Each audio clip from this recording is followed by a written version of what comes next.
Assalamualaikum warahmatullahi wabarakatuh. Waalaikumsalam warahmatullahi wabarakatuh. Alhamdulillahirabbil alamin wa bihi nasta'in wa ala umurid dunya waddin. Wassalatu wassalamu ala asyrafil anbiya'i wal mursalin.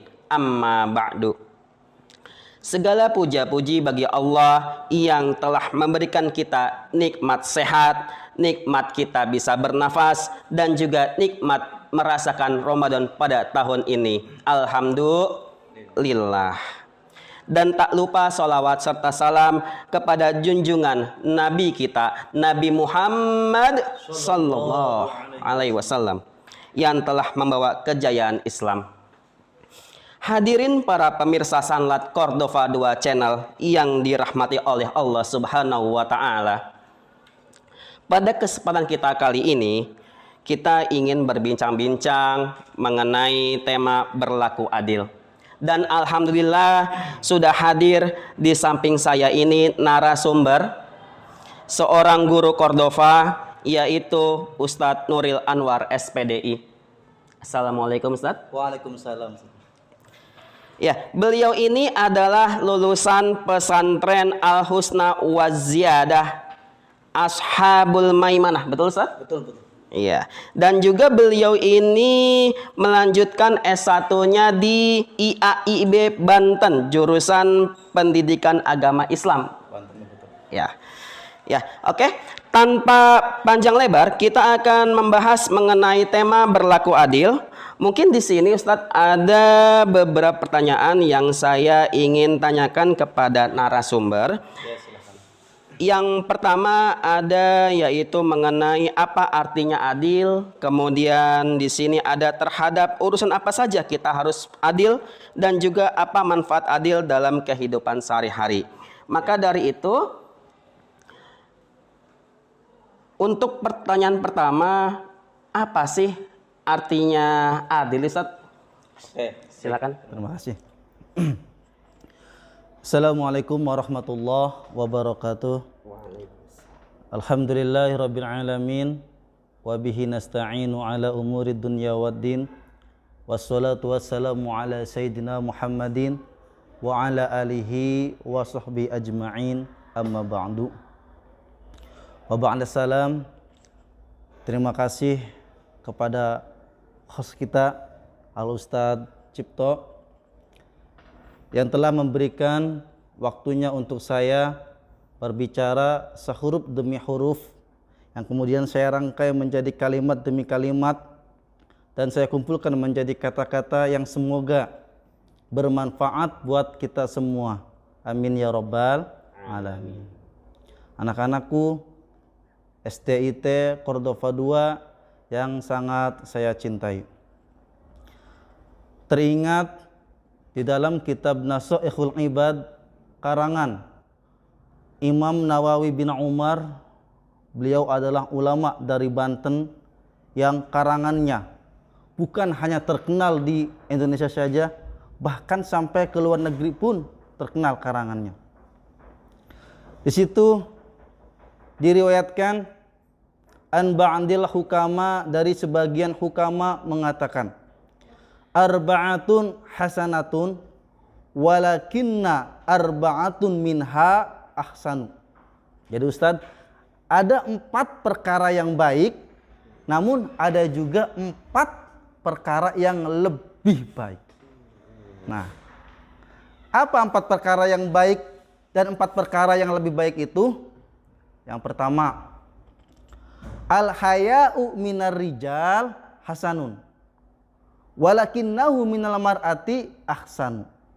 Artinya, sifat malu dari seorang laki-laki itu baik, ya. Tetapi sifat malu dari perempuan itu lebih baik. Seorang laki-laki punya sifat malu. Saya malu kalau harus gandeng-gandeng tangan dengan wanita yang bukan muhrim saya. Ada Pak yang kayak begitu Pak? Iya, benar sekali. Sholat deh. Berarti masih punya malu. Iya. Saya malu kalau pas bulan puasa saya nggak puasa. Iya. Baik. dia masih punya sifat malu. Tapi malunya seorang perempuan itu lebih baik. Karena pada hakikatnya sifat malu bagi seorang perempuan adalah perhiasan, kehormatan, dan jati diri yang utama bagi seorang perempuan. Coba Pak bayangkan kalau perempuan gak punya sifat malu, keluar rumah membuka aurat, gak menutup aurat. Bahaya itu. Wah bahaya kan, bahaya. Buat kita kaum Adam. Wah. Gitu. Nah, mengundang. Ya, itu bahaya banget buat kita kaum Adam. Karena perempuan itu mempunyai peran yang strategis di masyarakat, bangsa dan negara. Luhurnya suatu negara itu ditentukan oleh kesolehan wanitanya. An-nisa'u imadul bilad, idza saluhat saluhal bilad, wa idza fasadat fasadal bilad. Perempuan itu tiangnya negara. Jika wanitanya baik, maka baik pula negaranya. Jika wanitanya buruk, maka buruk pula negaranya. Semoga siswa-siswi SDIT Cordova 2 menjadi pribadi yang mempunyai sifat malu. Malu kalau membuka aurat. Malu kalau keluar enggak pakai jilbab. Itu ya yang pertama Ustadz. Ya, yang pertama malunya seorang laki-laki itu baik, tetapi malunya seorang perempuan itu lebih baik. Yang kedua, wal adlu min kulli ahadin hasanun walakinnahu minal umara'i ahsanu. Apa itu artinya adil? Nah ini ya sesuai yang tadi Ustadz tanyakan. Apa sih artinya adil? Adil itu at-tawassut bainal ifrati wa tafrid. Artinya pertengahan antara berlebih-lebihan dan sia-sia. Itu di tengah-tengahnya namanya adil.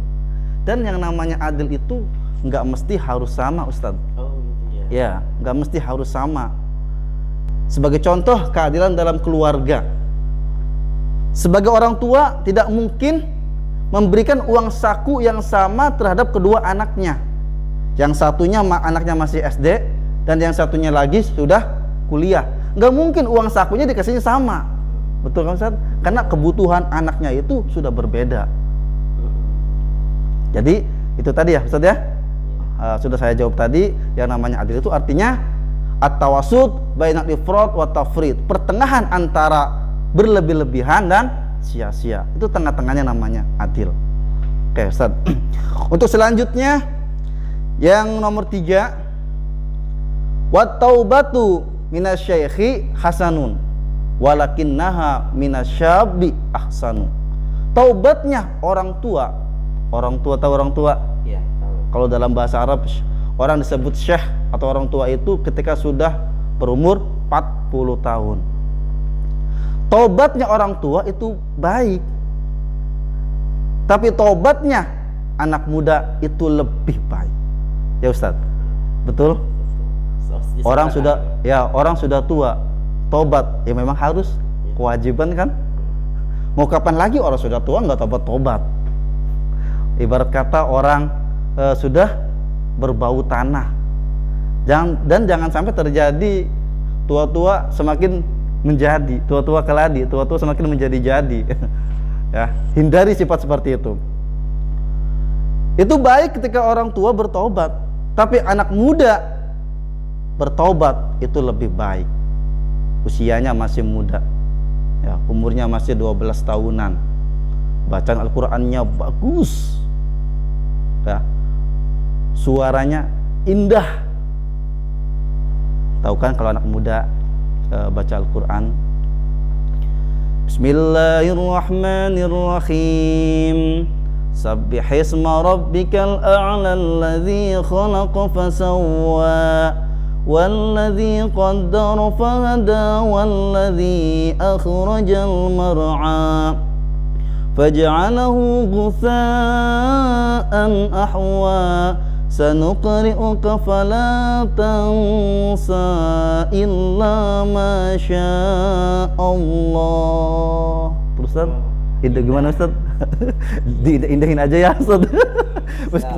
meskipun suaranya kurang begitu indah tapi diindah-indahin aja ya Ustaz ya. Itu ya. Itu yang ketiga. Yang terakhir, yang keempat, wal judu minal aghniya hasanun walakinnahu minal fuqara ahsanu. Orang kaya yang royal, dermawan itu baik, tapi orang miskin, orang fakir, dermawan itu lebih baik. Itu mungkin Ustaz ya. Oke, lanjut. Oke, alhamdulillah. Tadi kita sudah mendengarkan panjang lebar mengenai artinya adil bersama narasumber kita ini. Jadi kita bisa dapat kita simpulkan adil di sini antara tidak boleh berlebih-lebihan dan juga kita tidak boleh tidak sia-sia. Jadi pertengahan, at-tawasut ya Ustaz namanya. Iya, betul. At-tawasut. Kemudian yang namanya adil di sini tidak harus sama ya Ustaz ya. Iya. Dalam artian kita kebutuhan ya. Iya, sesuai dengan kebutuhan. Kita tadi mendengarkan contohnya sebagai orang tua memberikan uang jajan kepada anak, pasti tentu beda. Uang jajan untuk anak SD dengan uang jajan untuk anak yang SMA. Betul. Ataupun yang anak SMP dengan anak yang kuliah. Itu ada perbedaan di situ sesuai dengan kebutuhan Ustaz ya namanya. Iya, betul. Iya. Oke Ustaz, terima kasih untuk pertanyaan yang pertama. Hadirin para pemirsa Sanlat Cordova 2 Channel yang dirahmati oleh Allah Subhanahu wa taala, mari kita lanjut diskusi kita yang kedua di sini. Ada pertanyaan kedua Ustaz. Oh iya, banyak amat Pak. Iya ini. Nah. Dalam hal apa aja Ustaz? Iya, dalam hal apa saja kita ini harus berlaku adil. Oh baik. Ya. Silakan. Hadirin para pendengar Sanlat yang dirahmati Allah Subhanahu wa taala, sebagaimana tadi host kita menanyakan dalam urusan apa kita harus berlaku adil. Pertama, kita harus berlaku adil dalam menetapkan hukum.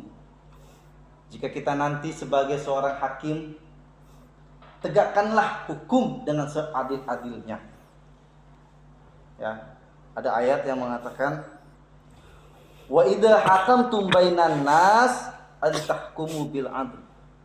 Apabila kamu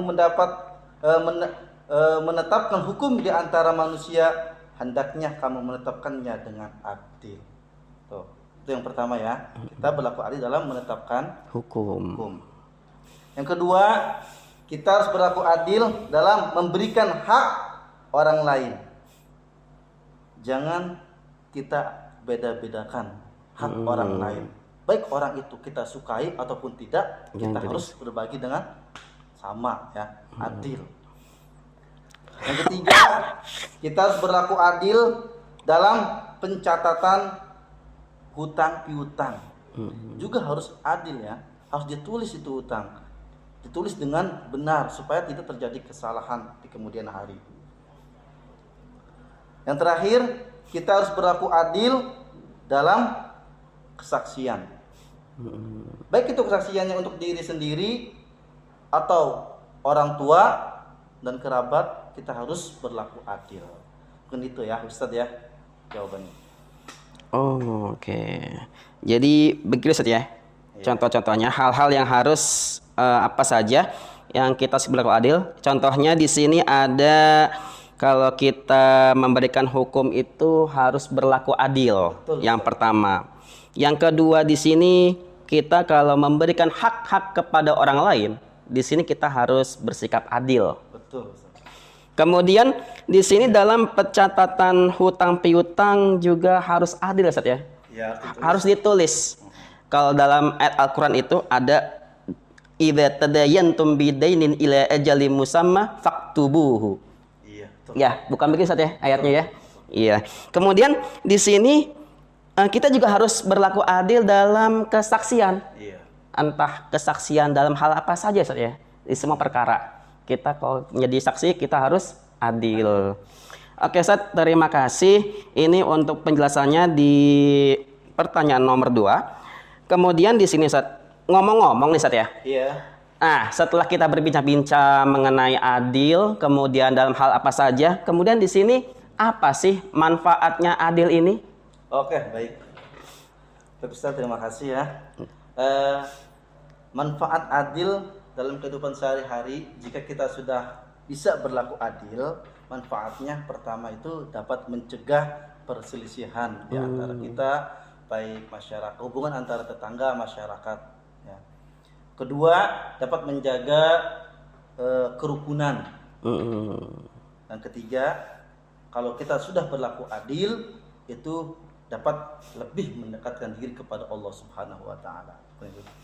Oh, jadi manfaat kita berlaku adil di sini adalah agar mencegah terjadinya perselisihan. Ya, kan biasanya itu ada Ustaz ya. Kakak dengan adik terjadi perselisihan, antara teman kerjanya terjadi perselisihan gitu. Ya. Kemudian di sini juga menjaga kerukunan. Nah, berarti di sini supaya masyarakat di Indonesia ini terjalin kerukunan. Betul. Kemudian kalau kita sudah terjadi kerukunan, maka kalau kita semakin kita beribadah, maka yang terjadi adalah semakin kita lebih dekat kepada Sang Khalik. Hadirin para pemirsa Sanlat Cordova 2 Channel, demikian pembahasan oleh narasumber kita ini mengenai berlaku adil. Semoga kita dapat mengambil pelajaran serta ilmu dari pembahasan ini. Dan semoga Ramadan ini kita mendapatkan rahmat serta pahala yang tidak terputus-putus. Dan juga semoga kita bisa bertemu di surganya Allah Subhanahu wa ta'ala. Amin ya rabbal alamin. Demikian, semoga bermanfaat. Sampai jumpa pada kesempatan sangat berikutnya yang disediakan oleh kami, narasumber-narasumber yang mumpuni insya Allah. Dan jangan lupa 3M, yaitu mencuci tangan, menjaga jarak, dan juga mematuhi protokol kesehatan. Cukup sekian, mari kita tutup dengan doa kafaratul majlis. Subhanakallahumma wa bihamdika asyhadu an la ilaha illa anta astaghfiruka wa atubu ilaik. Walhamdulillahi rabbil alamin. Syukran. Assalamualaikum warahmatullahi wabarakatuh.